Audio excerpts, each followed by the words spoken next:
Hello, Lockport Township High School District 205 parents and guardians. My name is Dr. Bob McBride, Superintendent of Lockport Township High School District 205.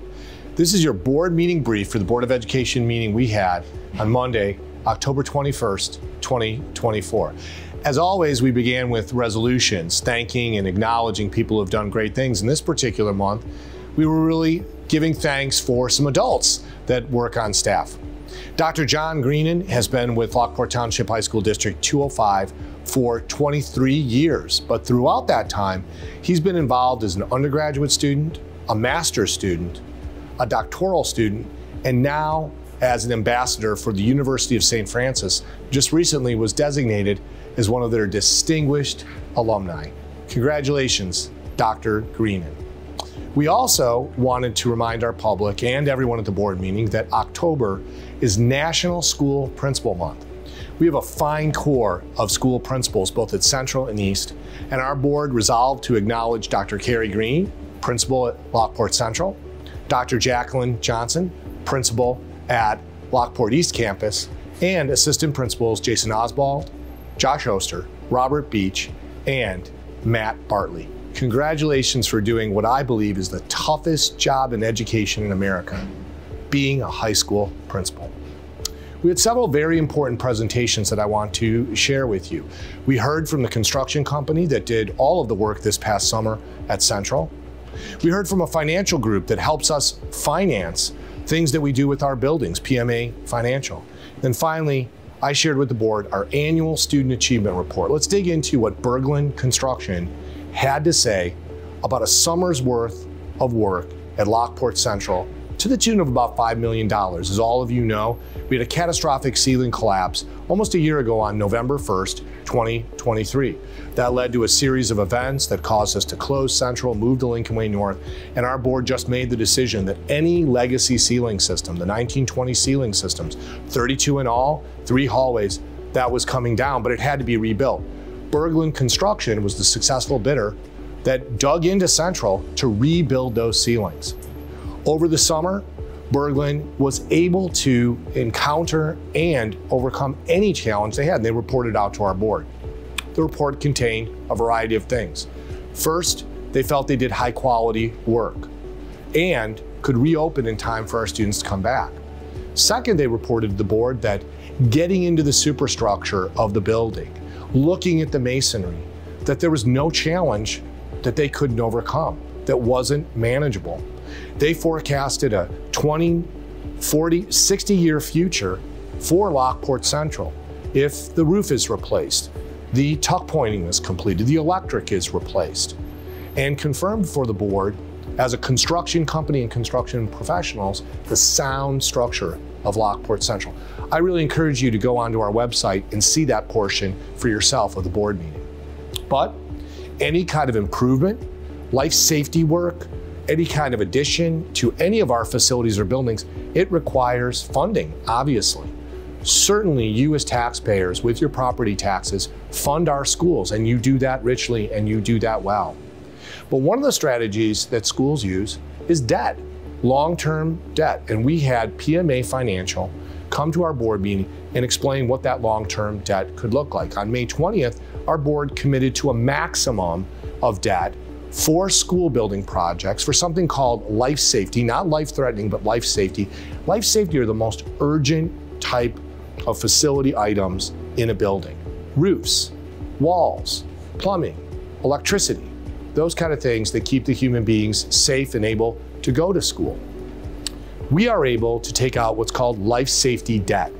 These are specialized debt bonds that we can spread out over 20 years, 25 years, 30 years. And as I mentioned, our board approved $26.2 million as a max of debt that we would take out for our current building needs. PMA Financial helped us understand how we can chunk that out. We don't have to do $26.2 million all at one time. We actually can time that debt and sell bonds based on the projects that we have. The idea really is very simple. It's to lower your tax burden.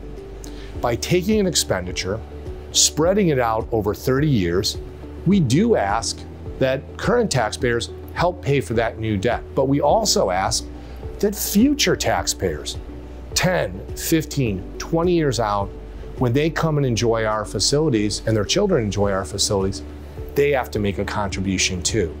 In essence, what selling bonds and using debt does is it spreads out the burden for everyone. If we did go out, and we don't plan on doing so, but if we did go out and in February sold $26.2 million in life safety bonds, that would increase the annual tax burden to the average homeowner in our district by $35 a year. By spreading that debt out and selling those bonds in chunks, we can bring that even lower. Our board is on a path to really be considerate about your tax property burden. We've passed a budget that is less than last year's budget. We plan to approve a debt service abatement, which will rebate some of your tax money back to you. And we're looking at loan structures with PMA Financial to spread out the cost of any building improvements that we do over the long haul so that you have a contribution, but also future taxpayers and users have a contribution as well. I'd also recommend that you see that portion of Monday night's meeting. Finally, very important, probably the most important thing we do is student achievement. I presented to the Board of Education the annual Student Academic Achievement Report. It's like an annual report for a corporation. It's online. I would really recommend that any of you listening to this take a look. It is almost 100 pages of data on everything our students did, from SAT scores to advanced placement to dual credit to grades last year. I want to share just a few highlights and a few to do. One of the things that we've noticed is our students do very well in terms of their classwork. We have a high graduation rate in the high 90s. We have freshmen on track. 97% of our freshmen leave Central Campus on track to graduate. We have 85.5% of our students, our senior students, are enrolled in an advanced placement or a dual credit, a college level course. 74% of our students reached the scholar or distinguished scholar level for what the state calls the College and Career Readiness Index. Those are all areas where our students are shining in college and career preparation. But we have to acknowledge we need work with our SAT scores. Our SAT scores are another measure, and we want our students to do well in all measures. But it's a national measure. It compares our students to students across the country. And I shared with the board areas where we can improve. There are two particular ways that I believe we can improve our performance. The first is making easily accessible, affordable, during the school day college test prep available to more and more students. Many of our students already do that in the evening at parent expense. Can we make that more accessible so everybody has that edge? Second, there are 4 skills that are tested on every part of the SAT, and this year the state is moving to the ACT. Inference, reasoning, synthesis, and analysis. Those are all skills that you use daily. I use daily. Anyone in the workplace uses daily, and you certainly use, whether it's college, world of work, military service. We've got to strengthen our students' core strength in those 4 skills. And we talked about that. Please go to our website, go to our board agenda. You can download that entire report yourself. I'm always open, my door is always open to have any conversation with anyone about that report. Finally, just want to say thank you to our community. We've now had 3 community forums about our finances and facilities. The last one was at Central Campus, where we also did some touring. We've had a great conversation. There's a couple takeaways that we're learning about what folks are saying about our facilities. And this really echoes a survey that we did in the spring. Number 1, folks are saying that it's hard for our community to come to consensus.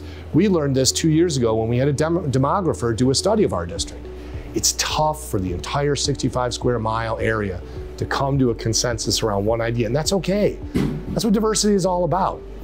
Perhaps we maybe should just accept that as a reality of our district. Second thing, our taxpayers are willing to pay their taxes, but when it comes to voluntarily increasing their taxes, they often draw a red line and have an expectation that bodies like the school district live within the means that you've provided. Check, understood. We've also heard strong support for the idea of a freshman building. 7 school districts private parochial schools coming in, a chance for all freshmen in that very important 9th grade year to come together. And then finally, we've heard a strong voice that has said, we'd like you to work with the resources, the facilities, renovating those facilities, making those current facilities shine. Those are all takeaways we have.